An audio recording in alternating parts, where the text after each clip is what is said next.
우리 특별히 오늘 새로운 형제 있는데 우리 환영의 박수를 드리겠습니다. 환영합니다. 잘 오셨습니다. 잘 오셨습니다. 오늘은 마태복음 강의 세 번째 시간이고요. 주님과 안 친한 것 같을 때라는 제목으로 함께 말씀을 나누겠습니다. 여러분은 인생의 광야를 경험하신 적 있나요? 인생의 광야. 내 인생이 광야와 같다. 저는 인생의 광야라고 생각했을 때 두 가지 사건이 떠올랐는데, 하나는 육아했을 때입니다. 육아가 쉽지 않습니다. 저는 그래서 모든 엄마들을 존경하는데, 아빠들도 존경하고, 저희 첫째가 태어났을 때 아내가 출산을 하고 나서 이제 정체성에 대해 내가 여태까지 평생에 공부하고 준비해 왔는데 육아를 하면서의 자기 자신은 누구인가라는 정체성에 고민이 빠졌을 때에 많이들 첫째를 낳고 또는 둘째를 낳고 육아 우울증도 오잖아요. 그래서 그런 위기가 있을 수 있겠다. 오지도 않았는데 괜한 걱정을 했던 것 같아요. 그래서 아내가 마음껏 일할 수 있도록 하고, 그때 정말 마음껏 일하라고 하니까 새벽 1-2시까지 매일 수업을 다니면서 미친 듯이 아내가 일했던 것 같아요. 그러면서 제가 그때 당시 저도 바빴는데 신대원에 들어가서, 신대원은 공부할 양이 되게 많습니다. 공부를 하고 아이가 갓난 아이인데 100일인데 아이를 제가 5시에 하원시키면 제가 아이를 보면서, 신대원은 공부량이 굉장히 많은데 대학원이니까, 그러면 아이를 들쳐업고 공부를 하는 거, 과제를 하고 시험 공부를 하고, 그때 샤워할 시간이 없다라는 말이 뭔지 알겠다 할 정도로 하고, 거기다가 또 사역까지 빡셌어요. 기흥제일교회 우리 그때 설립 예배할 때 할렐루야 이렇게 했던 목사님 기억나죠? 사역이 어지간히 빡센 게 아닙니다. 그때 1년에 한 번씩 구두를 갈아엎을 정도로 뛰어다녔는데, 그러면서의 육체적인 제 삶의 광야 같았어요. 근데 그럼에도 불구하고 육체적으로는 굉장히 피곤했지만 하나님과는 굉장히 친밀한 것 같았다라는 생각이 들었습니다. 근데 제 인생의 두 번째 광야는 오히려 개척했을 때예요. 개척을 하고는 굉장히 행복한 순간들이 많지만 지금까지 부교역자 했던 거와 다른 영적인 부담감, 책임감과 스트레스가 제 삶을 억누른 것 같았어요. 어떨 때는 우울증도 오고, 어떨 때는 공황 장애도 오고, 굉장히 큰 스트레스와 힘든 시간을 제가 보냈습니다. 티를 다 내지는 못해도. 근데 이 인생의 광야, 하나님과 마치 안 친한 것 같을 때, 하나님과 먼 것 같을 때, 그 인생의 광야에 있을 때, 똑같이 광야에서 진짜 외치는 자의 소리가 있는데, 오늘 그게 본문 말씀입니다. 우리 마태복음 3장 1절 2절을 한 번만 더 읽어볼까요? 큰 목소리로 한번 읽어볼게요. 시작. 그때에 세례 요한이 이르러 유대 광야에서 전파하여 말하되 회개하라, 천국이 가까이 왔느니라 하였으니. 아멘. 실제로 세례 요한이 광야에서 외치는 겁니다. 그때 첫 번째 말이 뭐죠?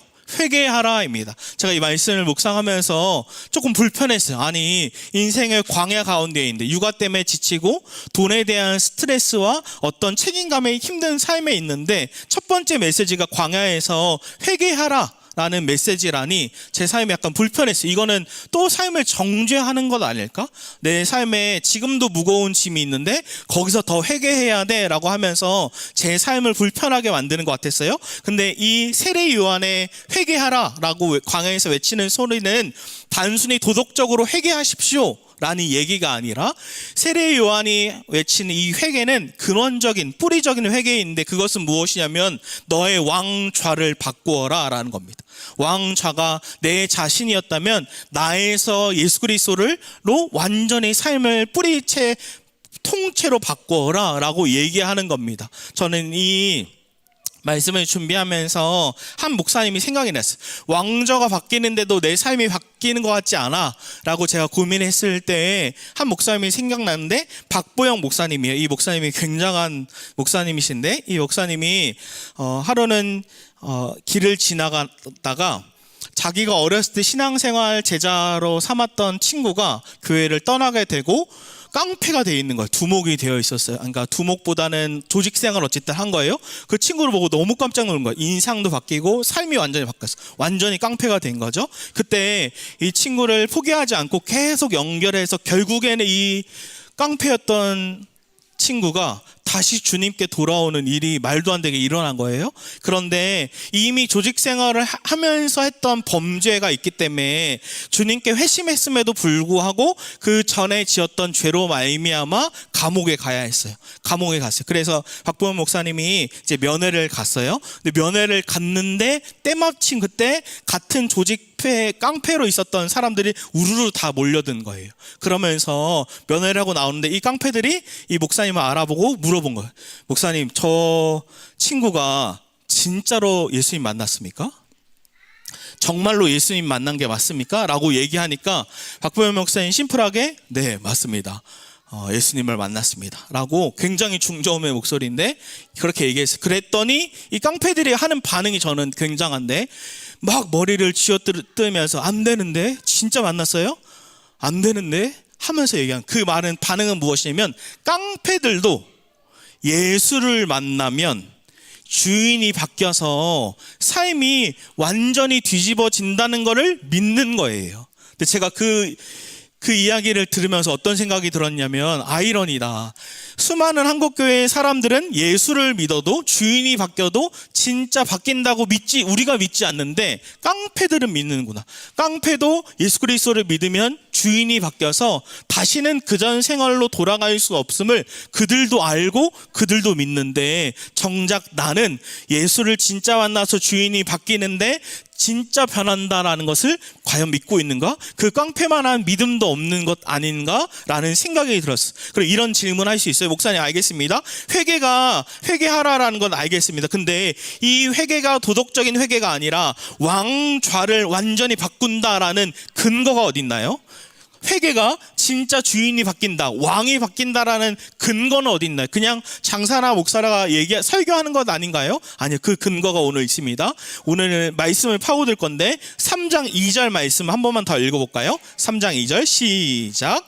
회개하라, 천국이 가까이 왔느니라 하였으니. 아멘. 세례요한은 의도적으로 회개하라라고 외치고 그 다음 바로 연결해서 천국이 가까이 왔어. 이 천국은 가장 중요한 핵심인데 헬라어로 바실레이야. 킹덤 오브 헤븐이에요. 여기서 핵심이 킹이죠. 마치 이 회개와 천국은 양면의 동전처럼 하나로 연결되어 있는 거예요.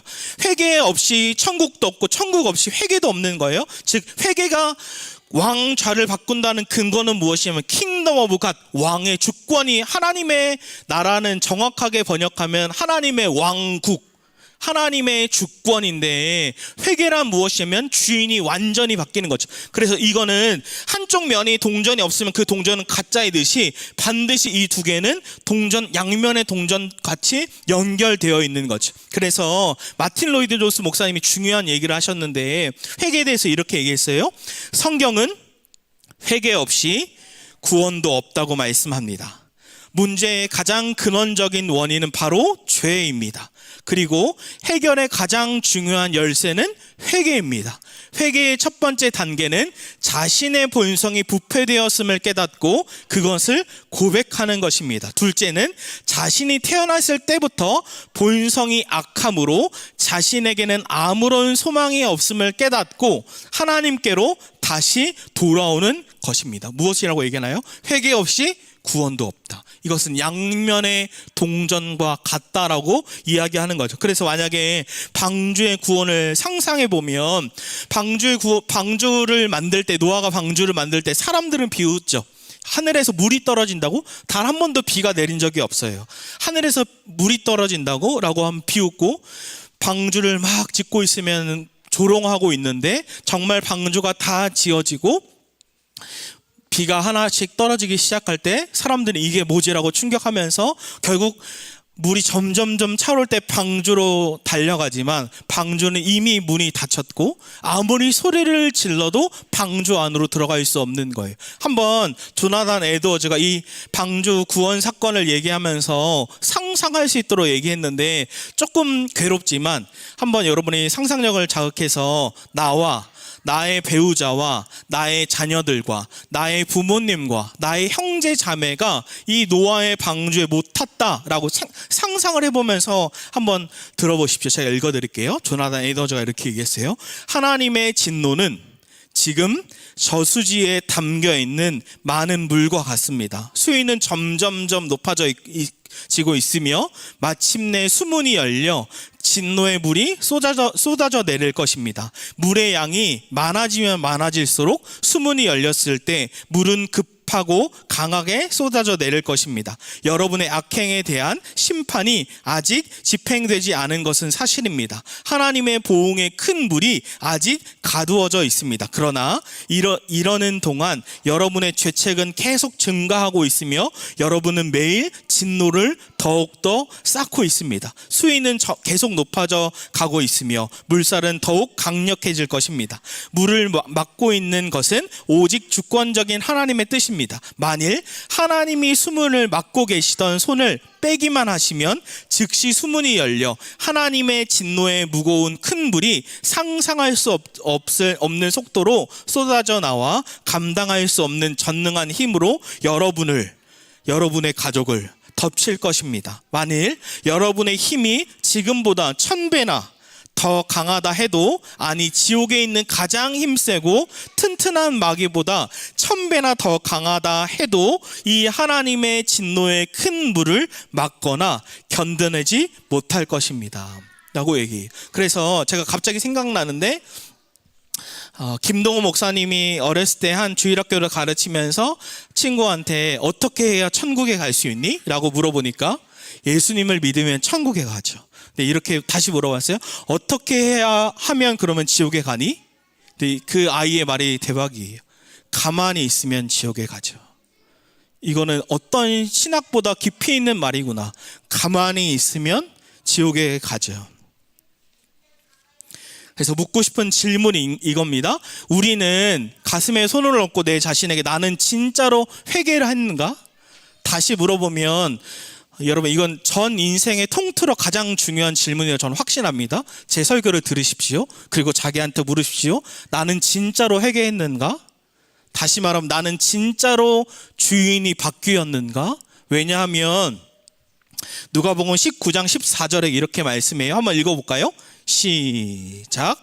우리는 이 사람이 우리의 왕됨을 원하지 아니하나이다. 이건 마치 예수님이 십자가에 못 박힐 때 유대인들이 바나바는 풀어주고 예수를 못 받게 하소서라는 외침과 똑같은 거죠. 우리의 왕이 되지를 원치 않습니다. 근데 이 외침이 장사나의 외침 아닌가? 주님, 당신은 저의 왕이 아닙니다. 제 말로는, 찬양으로는 예수님이 왕이라고 하지만 제 6일 동안의 삶은 사실은 예수님이 왕이 아닙니다. 당신이 왕이 되지를 원하지 않습니다. 제가 제 삶의 왕이 되게 원합니다. 이 외침이 우리의 외침 아닌가? 라고 묻는 거예요. 진짜로 나는 회개했는가? 도덕적인 회개 말고 내 깊은 뿌리의 왕좌를 바꾸는 회개를 했는가? 그래, 이렇게 또 물을 수 있어요. 목사님, 좋습니다. 천국은 가장 중요한 게 맞습니다. 근데 당장 지금 내 삶에 주님과 친밀하지 않은 것 같은데, 당장 주님과 멀어지는 것 같은데, 그러면 먼 미래의 천국만 바라보고 지금 이 땅에서는 하나님과 먼 것 같이 광야 가운데 그냥 살아가야 하는 건가요? 아니, 거기서 더 나아갑니다. 세례 요한은 한 발자국 더 나아갑니다. 우리 3장 2절 말씀 한 번 더 읽어볼까요? 3장 2절 시작. 회개하라, 천국이 가까이 왔느니라 하였으니. 아멘. 회개하라, 천국이 가까이 왔다라고 하는데 이 단어가 굉장히 중요합니다. 헬라어로 엥기조라는 단어인데 가까이 온 건 어떤 의미냐면 이런 거예요. 가룟 유다가, 우리 한번 이 말씀을 읽어볼까요? 여기서 가까이가 엥기조 똑같은 단어입니다.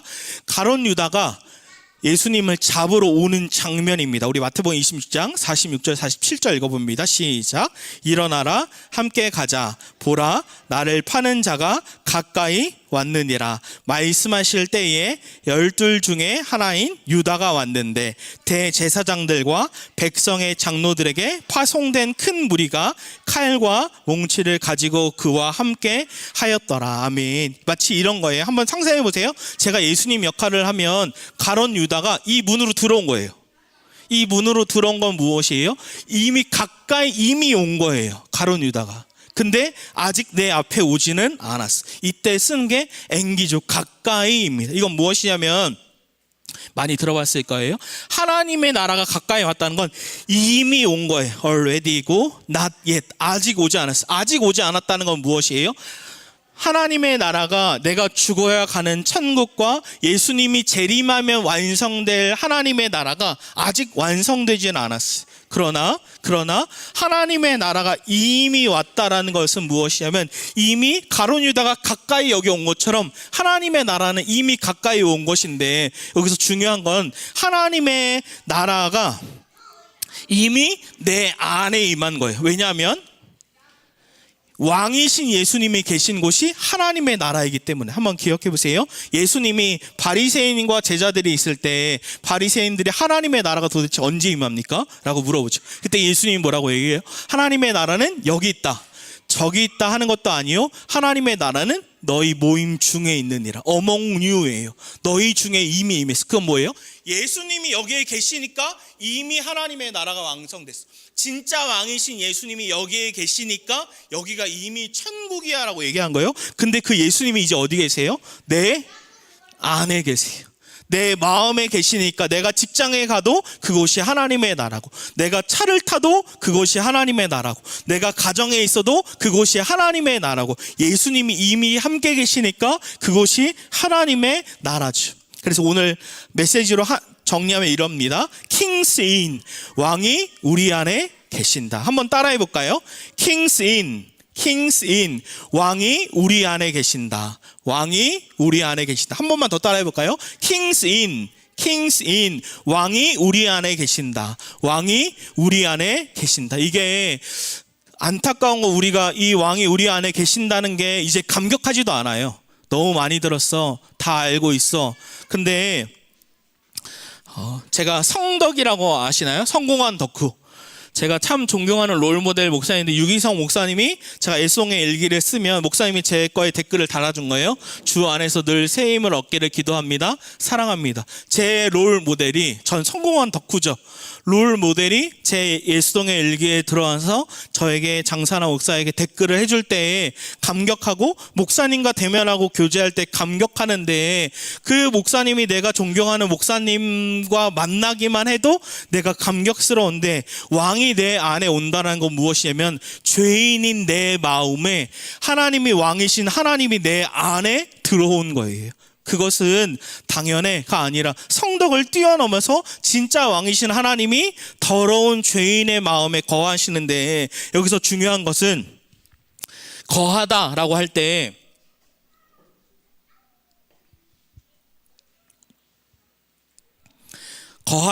사도 바울이 두 가지를 써요.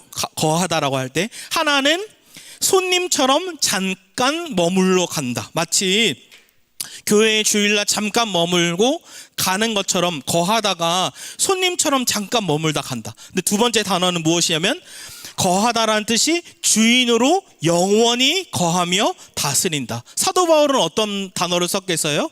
후자죠.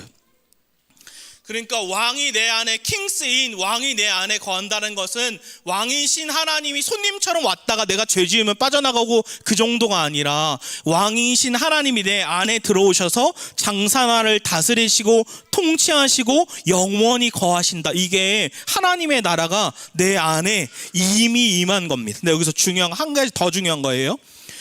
목사님, 저는 하나님과 안 친한 것 같아요 라고 할 때, 사실은 저도 그 순간이 있어요. 그것은 무엇이냐면 느낌이기 때문이에요. 내가 하나님과 멀어진 것 같은 느낌, 내가 하나님과 가깝지 않은 것 같은 느낌. 그러나 성경은 느낌은 추후고, 아내도 이렇게 기도, 유민이 하민이가 하나님을 느끼도록, 저도 그렇게 기도해요. 근데 더 먼저는 무엇이냐면 믿음이에요. 하나님이 내 안에 있는 것을 믿는 것. 그래서 갈라디아서 2장 20절 한번 읽어볼까요? 갈라디아서 2장 20절을 큰 목소리로 읽어봅니다. 시작. 내가 그리스도와 함께 십자가에 못 박혔나니, 그런즉 이제는 내가 사는 것이 아니요 오직 내 안에 그리스도께서 사시는 것이라. 이제 내가 육체 가운데 사는 것은 나를 사랑하사 나를 위하여 자기 자신을 버리신 하나님의 아들을 믿는 믿음 안에서 사는 것이라. 아멘. 저는 다 잊어도 이거 하나만 기억하세요. 오직 내 안에 누가 사신다고요? 그리스도가. 제가 그래서 여러분 또 하나 만들어 왔어요. 지금 장마잖아요.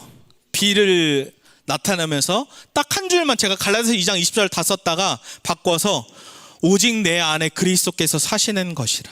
그래서 내 느낌이 하나님과 친하지 않은 것 같을 때 이 한 줄만 암송하세요. 오직 내 안에 그리스도께서 사시는 것이라. 이 말은 무엇이냐면 내가 그리스도와 함께 십자가에 못 박혔나니 그런즉 이제는 내가 사는 것이 아니오라는 건 무엇이냐면 이제는 내 삶의 주인이 내가 아닙니다. 예수님이 내 삶의 왕이셔서 내 안에 완전히 거하십니다라는 겁니다. 진짜 왕이신 예수님이 내 안에 거하신다는 건 진짜 믿을 때 어떻게 밝혀지냐면 말하는 게 달라져요. 왕이신 하나님을 모시고 살아갈 때 내 말 자체가 달라지고 내가 듣는 것 자체가 달라져서 그냥 세상의 소리, 비교하는 소리를 막 다 듣는 것이 아니라 왕이신 예수님을 내 안에 모시고 살면 듣는 것부터가 분별할 수 있는 힘이 생기는 거예요. 유기성 목사님께서 교회를 설원 목자교회를 처음 부임했을 때 교회가 전에 있는 목사님과 성도들이 무리해서 교회를 건축해서 부도 위기에 있었어요. 그 위기에 있을 때 유기성 목사님이 자기의 안정적인 사역지를 떠나서 그곳으로 간 건데 그곳에 가서 장로님이 늘 기도하신 게 무엇이냐면 이 교회가 10,000명이 되게 해주십시오. 근데 그 장로님의 기도처럼 10,000명이 됐어요. 근데 유기성 목사님이 뭐라고 얘기하셨냐면 그런데 그 10,000명의 성도 중에 진짜로 예수를 왕으로 모신 사람은 몇 명이나 있겠습니까? 진짜 왕이 내 안에 계시다라고 믿는 사람은 몇 명이나 되겠습니까? 이 얘기를 한 거예요. 저도 똑같이 묻고 싶어요. 우리가 이 자리에 예배 드리는데 진짜 예수를 왕으로 모신 사람은 우리 중에 몇 명이나 있습니까? 진짜 왕이 내 안에 거하신다를 머리로만 지식으로만 설교로만 귀로만 알고 있는 것이 아니라 진짜 마음으로 내려와서 믿고 있는 사람은 우리 중에 몇 명이나 있습니까? 저는 도전하고 싶은 거예요. 머리로 알고 귀로 알고 저같이 말로만 얘기하는 것이 아니라 왕이신 예수님이 내 안에 거하신다 뿐만 아니라 내 삶의 6일 동안은 내 주인이 바뀌어서 예수님이 나의 왕이다라고 말하는 그 한 사람이 오늘 일어난다면 하나님이 진짜 얼마나 기뻐하실까? 그리고 그 전에 내가 먼저 그 한 사람이 되고 싶다라고 기도하는 것이. 적용으로